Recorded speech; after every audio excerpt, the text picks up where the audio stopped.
brutal sanctions for Daniel Kinahan in Qatar. As the desert state of Qatar prepares to host the highly controversial World Cup, investigators suspect that mob boss Daniel Kinahan, 45, has taken refuge there. It was quite an extraordinary press conference in Dublin City Hall this morning, and it amounts really to unprecedented international action against Daniel Kinahan and the Kinahan operation at large. At the level of the Italian and the Mexican and the Russian mafia. He is believed to have fled from his hideout in the neighboring UAE country.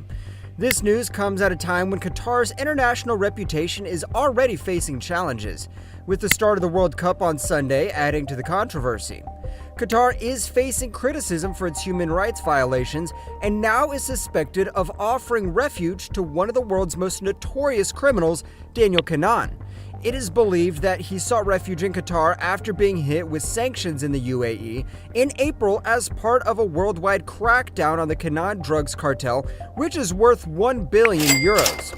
According to a source, Qatar's location near the UAE and its convenient road access make it a popular destination for those looking to escape Dubai. Daniel Kinahan has not been seen in Dubai recently, leading to speculation that he may either be residing in Qatar full-time or using it as a safe base for travel to other Arab countries.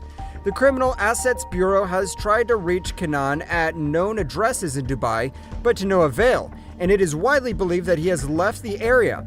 In April, the U.S. Department of Treasury designated the Kinahan brothers, Christy, Daniel, and Christopher Jr., as international criminals and imposed financial sanctions on them.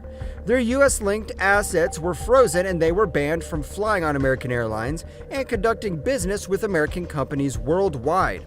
A lawyer who is suing Daniel Kinahan for 15 million euros in a civil racketeering case in the United States has stated that he is aware of rumors that Kinahan may have fled Dubai for neighboring Qatar and is investigating this matter. The mere suggestion that one of the world's most wanted men may be hiding in Qatar just days before the start of the World Cup is likely to spark further concerns about the country's tarnished reputation and its sustainability to host such a prestigious international football tournament. The lawyer's comments came at a time when Qatar is already facing criticism for its human rights record, and allegations of harboring a notorious criminal will only add to its list of challenges. The news is likely to generate further discussions and debates about Qatar's readiness and ability to host such a significant event. Daniel Kinahan has a known passion for football, as evidenced by his extravagant purchase of a ball signed by Liverpool player Virgil van Dijk for a staggering 140,000 US dollars. Despite the claims of security sources who believe Kinahan is still in Dubai, the Criminal Assets Bureau recently informed the High Court that it has been unsuccessful in reaching Kinahan at any of the addresses associated with him in the Emirate. This has led to speculation about his whereabouts and has sparked concern among law enforcement agencies that are seeking to bring him to justice. As one of the world's most notorious criminals, Kinahan's movements and activities are closely monitored, and the possibility that he may have fled to another country only adds to the complexity of the situation. Eric Montevello, a former U.S. Marine turned lawyer, spoke this week about the ongoing case against Daniel Kinahan in California, where he is being sued for 15 million euros in a civil racketeering case. Montevello reported that Kinahan has now ceased all communication in the case and that he and his team are actively pursuing leads on the possible whereabouts. He stated, "We are aware that Kinahan may be located in a different jurisdiction and are currently investigating these leads. Our information suggests that he may have fled to Qatar, and we are actively looking into this matter." Montevello and his team are determined to bring Kinahan to justice and will continue to pursue all leads in their efforts to locate and hold him accountable for his alleged crimes. Eric Montevello's ongoing efforts to locate Daniel Kinahan, the alleged mob boss, have taken an added urgency in recent weeks following Kinahan's failure to appear at a case conference in California. Montevello is representing the plaintiffs in a civil racketeering case in which Kinahan and MTK are being sued for allegedly using profits from narco trafficking, money laundering, and murder to fund organized fighting. This recent development has further galvanized Montevello's resolve to uncover Kinahan's current location. In the past, Montevello has demonstrated a successful track record in tracking down and serving court papers to Kinahan, as he was able to do so in Dubai. With his experience and determination, Montevello is committed to continuing his efforts to bring Kinahan to justice and hold him accountable to his alleged criminal activities.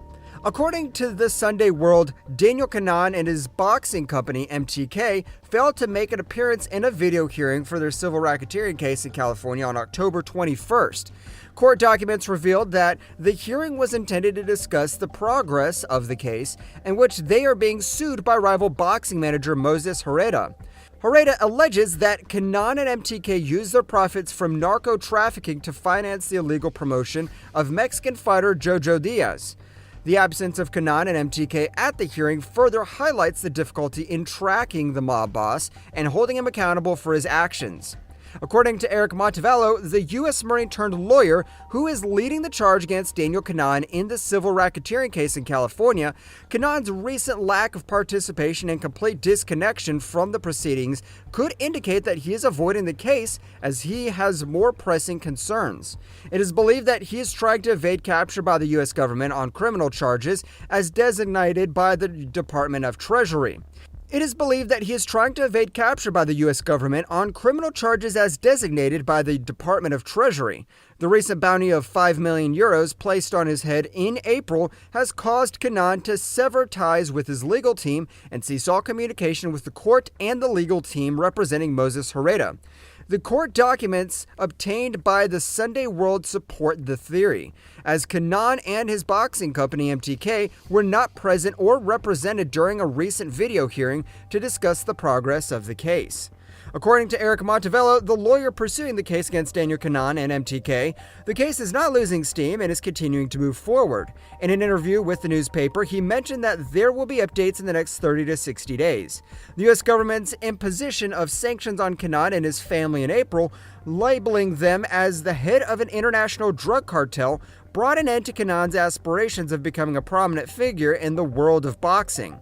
The U.S. government has also offered a substantial reward of $15 million for informing leading to the arrest of Daniel, his father Christy, and brother Christopher Kinahan Jr. The sanctions have resulted in the Kinahans becoming essentially trapped in the Middle East. The imposition of sanctions by the U.S. government in April effectively trapped Daniel Kinahan, his father Christy, and brother Christopher Kinahan Jr. in the Middle East. Their ability to travel has been severely limited, as they can only move by land or sea through countries that have less stringent regulations. This has put a damper on their dream of becoming the dominant force in the world of boxing. However, 5 months after the sanctions were imposed, U.S. law enforcement had a significant breakthrough with the arrest of John Morrissey, the main moneyman in the Kinahan cartel in Spain. Spanish police allege that Morrissey helped the Kinahans launder an estimated 350,000 euros a day, and that he may have laundered more than 200 million euros in the Halawiya system in the 18 months prior to his arrest. Little did Morrissey know that the U.S. Drug Enforcement Agency had already cracked the supposed untraceable money transfer system 7 years prior to his capture.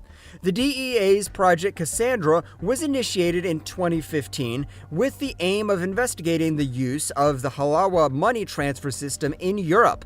The agency discovered that Hezbollah, a Lebanese terror organization, was using the system to smuggle large quantities of cocaine into Europe and the United States. As part of the operation, the DEA identified a complex network of money couriers who collect and transport millions of euros generated from drug sales in Europe to the Middle East. The Hawala system is an informal method of transferring funds that operates without the physical movement of money across borders. It involves intermediaries, known as Hawalanders, who facilitate the transfer of funds from one location to another. In this process, the Hawalander is one country receives the funds and then communicates with a Hawalander in another country to release the equivalent amount of cash or goods. However, the money itself does not cross international boundaries. The Hawala system is based on trust between the Hawalanders with no documentation or record keeping involved, making it an attractive option for terrorists and drug traffickers who seek to keep their activities hidden. One of the numerous claims lodged against Daniel Kinahan and the Kinahan criminal organization involves their connection to the Lebanese political and militant group Hezbollah. through the utilization of the Hawala transfer system. If they're caught, it is highly probable that Daniel, Christy, and Christopher Jr. will spend the remainder of their lives in prison.